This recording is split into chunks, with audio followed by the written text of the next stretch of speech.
The Brothers Karamazov. The Karamazov Brothers is the final novel by the Russian author Fyodor Dostoevsky. Dostoevsky spent nearly 2 years writing The Brothers Karamazov, which was published as a serial in The Russian Messenger from January 1879 to November 1880. Dostoevsky died less than 4 months after its publication. The Brothers Karamazov is a passionate philosophical novel set in 19th-century Russia that enters deeply into the ethical debates of God, free will, and morality.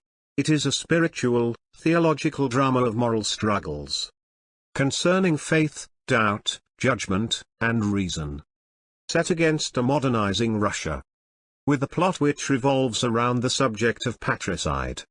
Dostoevsky composed much of the novel in Staraya Russa, which inspired the main setting. Since its publication, it has been acclaimed as one of the supreme achievements in world literature.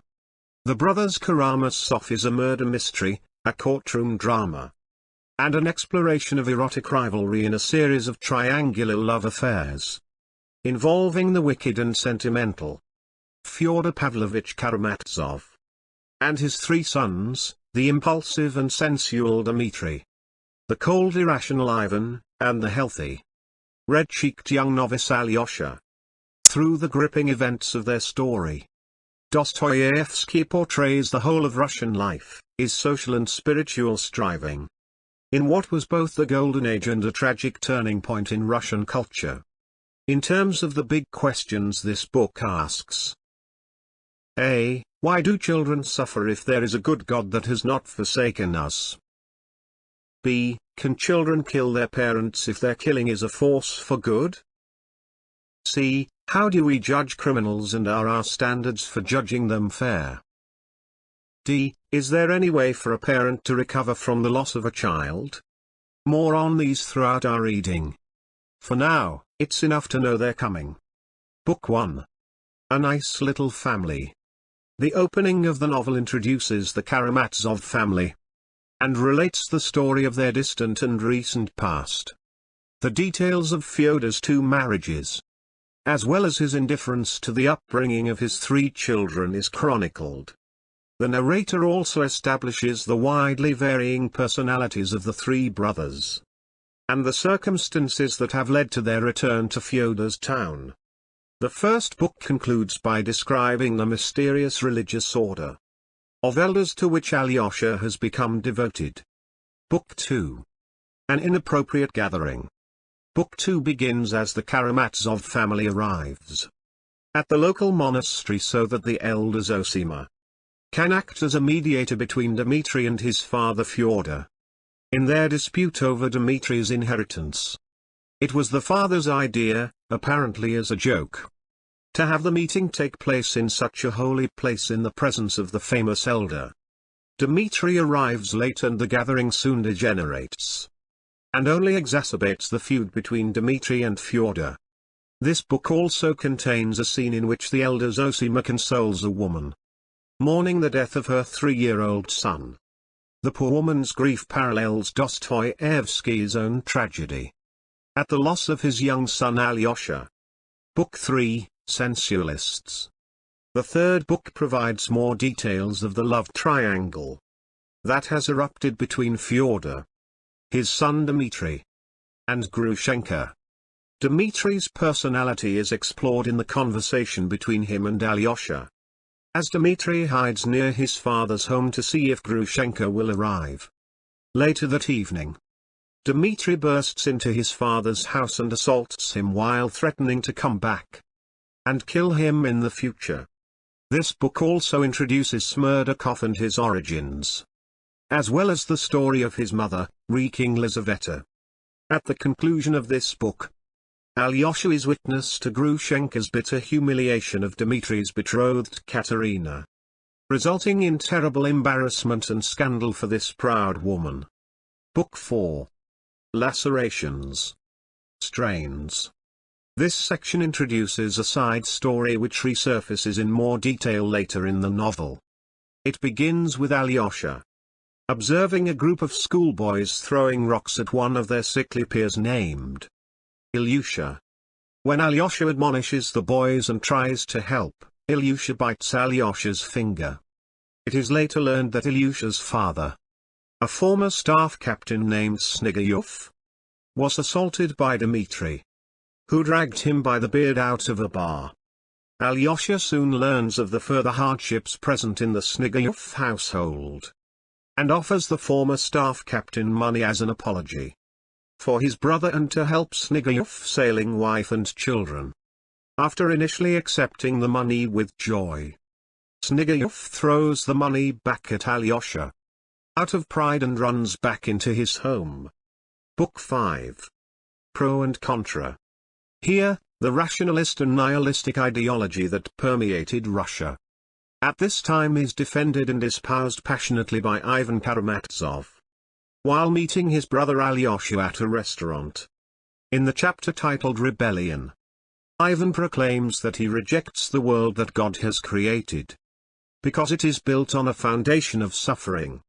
In perhaps the most famous chapter in the novel, The Grand Inquisitor, Ivan narrates to Alyosha his imagined poem that describes a leader from the Spanish Inquisition and his encounter with Jesus, who has made his return to earth. The opposition between reason and faith is dramatized and symbolized in forceful monologue of the Grand Inquisitor who, having ordered Jesus arrested, visits him in prison at night. "Why hast thou come now to hinder us? For thou hast come to hinder us. And thou knowest that we are working not with thee but with him, Satan. We took from him what thou didst reject with scorn. That last gift he offered thee, showing thee all the kingdoms of the earth. We took from him Rome and the sword of Caesar, and proclaimed ourselves sole rulers of the earth. We shall triumph and shall be Caesars. And then we shall plan the universal happiness of man." The Grand Inquisitor accuses Jesus of having inflicted on humankind the burden of free will. At the end of all these arguments, Jesus silently steps forward and kisses the old man on his lips. The Grand Inquisitor, stunned and moved, tells him he must never come there again, and lets him out. Alyosha, after hearing this story, goes to Ivan and kisses him softly. With an unexplainable emotion on their lips, Ivan shouts with delight, because Alyosha's gesture is taken directly from his poem. The brothers then part. Book 6. The Russian Monk. The sixth book relates the life and history of the elder Zosima, as he lies near death in his cell. Zosima explains he found his faith in his rebellious youth, in the middle of a duel, consequently deciding to become a monk. Zosima preaches people must forgive others by acknowledging their own sins and guilt before others. He explains that no sin is isolated, making everyone responsible for their neighbor's sins. Zosima represents a philosophy that responds to Ivan's, which had challenged God's creation in the previous book. Book 7, Alyosha. The book begins immediately following the death of Zosima. It is a commonly held perception in the town, and the monastery as well, that true holy men's bodies are incorrupt, i.e., they do not succumb to putrefaction. Thus, the expectation concerning the elder Zosima is that his deceased body will not decompose. It comes as a great shock to the entire town that Zosima's body not only decays, but begins the process almost immediately following his death. Within the first day, the smell of Zosima's body is already unbearable. For many this calls into question their previous respect and admiration for Zosima. Alyosha is particularly devastated by the sullying of Zosima's name, due to nothing more than the corruption of his dead body. One of Alyosha's companions in the monastery named Rakitin uses Alyosha's vulnerability to set up a meeting between him and Grushenka. However, instead of Alyosha becoming corrupted, he is able to earn fresh faith and hope from Grushenka, while Grushenka's troubled mind begins the path of spiritual redemption through his influence. They become close friends. The book ends with the spiritual regeneration of Alyosha as he kisses the earth outside the monastery, echoing, perhaps, Zosima's last earthly act before his death. And cries convulsively until finally going back out into the world. As Zosima instructed, renewed. Book 8, Mitya. This section deals primarily with Dmitri's wild and distraught pursuit of money so he can run away with Grushenka. Dmitri owes money to his fiancée Katerina and will believe himself to be a thief if he does not find the money to pay her back before embarking on his quest for Grushenka. This mad dash for money takes Dmitri from Grushenka's benefactor to a neighboring town on a fabricated promise of a business deal. All the while Dmitri is petrified that Grushenka may go to his father Fyodor and marry him because he already has the monetary means to satisfy her. When Dmitri returns from his failed dealing in the neighboring town, he escorts Grushenka to her benefactor's home, but quickly discovers she deceived him and left early. Furious, he runs to his father's home with a brass pestle in his hand, and spies on him from the window. He takes the pestle from his pocket. Then, there is a discontinuity in the action, and Dmitri is suddenly running away off his father's property, knocking the servant Gregory in the head with the pestle with seemingly fatal results. Dmitri is next seen in a daze on the street, covered in blood, with a pile of money in his hand. He soon learns that Grushenka's former betrothed has returned and taken her to a lodge near where Dmitri just was. Upon learning this, Dmitri loads a cart full of food and wine and pays for a huge orgy to finally confront Grushenka in the presence of her old flame, intending all the while to kill himself at dawn. The first and rightful lover, however, is a boorish Pole who cheats the party at a game of cards. When his deception is revealed, he flees, and Grushenka soon reveals to Dmitri that she really is in love with him. The party rages on, and just as Dmitri and Grushenka are making plans to marry, the police enter the lodge and inform Dmitri that he is under arrest for the murder of his father. Book 9, The Preliminary Investigation. Book 9 introduces the details of Fyodor's murder and describes the interrogation of Dmitri as he is questioned for the crime he maintains he did not commit. The alleged motive for the crime is robbery. Dmitri was known to have been completely destitute earlier that evening, but is suddenly seen on the street with thousands of rubles shortly after his father's murder. Meanwhile, the 3,000 rubles that Fyodor Karamazov had set aside for Grushenka has disappeared. Dmitri explains that the money he spent that evening came from 3,000 rubles Katerina gave him to send to her sister. He spent half that at his first meeting with Grushenka, another drunken orgy, and sewed up the rest in a cloth, intending to give it back to Katerina in the name of honor, he says. The lawyers are not convinced by this. All of the evidence points against Dmitri. The only other person in the house at the time of the murder was Smerdakov, who was incapacitated due to an epileptic seizure he apparently suffered the day before. As a result of the overwhelming evidence against him, Dmitri is formally charged with the patricide and taken away to prison to await trial. Book 10, Boys. Boys continues the story of the schoolboys and Ilyusha last referred to in Book 4. The book begins with the introduction of the young boy Kolya Krasotkin. Kolya is a brilliant boy who proclaims his atheism, socialism, and beliefs in the ideas of Europe. He seems destined to follow in the spiritual footsteps of Ivan Karamazov. Dostoevsky uses Kolya's beliefs especially in a conversation with Alyosha to poke fun at his westernizer critics by putting their beliefs in what appears to be a young boy who doesn't exactly know what he is talking about. Kolya is bored with life and constantly torments his mother by putting himself in danger. As part of a prank, Kolya lies between railroad tracks as a train passes over and becomes something of a legend for the feat. All the other boys look up to Kolya, especially Ilyusha. Since the narrative left Ilyusha in Book 4, his illness has progressively worsened and the doctor states that he will not recover. Kolya and Ilyusha had a falling out over Ilyusha's maltreatment of a dog. Ilyusha had fed it bread in which there was a pin on Smerdakov's suggestion. But thanks to Alyosha's intervention, the other schoolboys have gradually reconciled with Ilyusha, and Kolya soon joins them at his bedside. It is here that Kolya first meets Alyosha and begins to reassess his nihilist beliefs. Book 11, Brother Ivan Fyodorovich. Book 11 chronicles Ivan Karamazov's destructive influence on those around him and his descent into madness.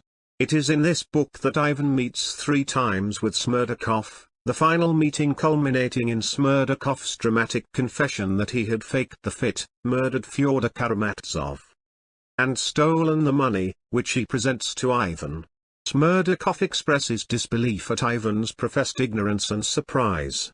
Smerdakov claims that Ivan was complicit in the murder by telling Smerdakov when he would be leaving Fyodor's house, and more importantly, by instilling in Smerdakov the belief that in a world without God everything is permitted.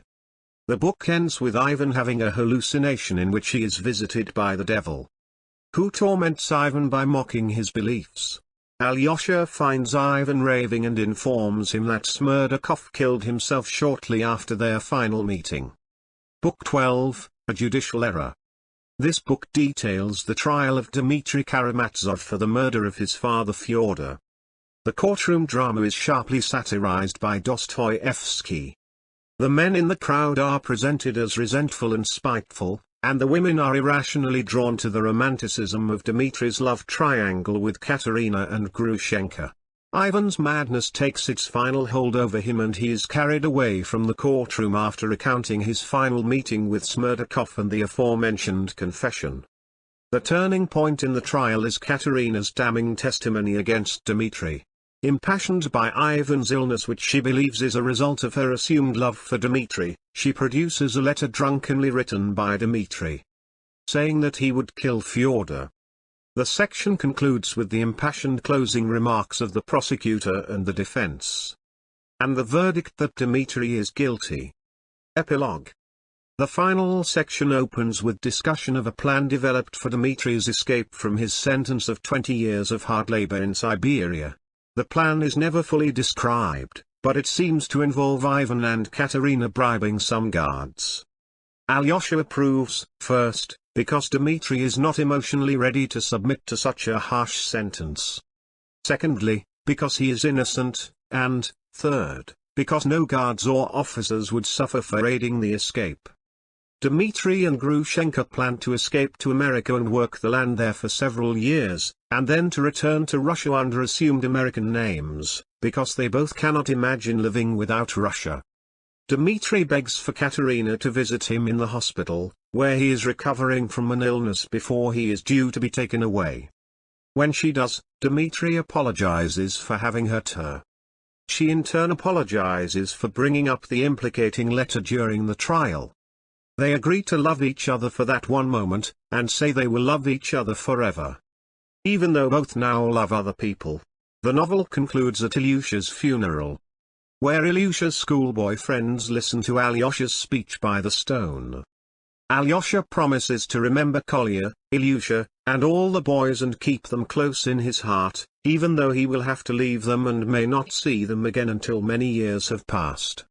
He implores them to love each other and to always remember Ilyusha, and to keep his memory alive in their hearts, and to remember this moment at the stone, when they were all together and they all loved each other. Alyosha then recounts the Christian promise that they will all be united one day after the resurrection. In tears, the 12 boys promise Alyosha that they will keep each other in their memories forever, join hands, and return to the Snigayov household for the funeral dinner, chanting, "Hurrah for Karamazov." End of the summary. Thank you.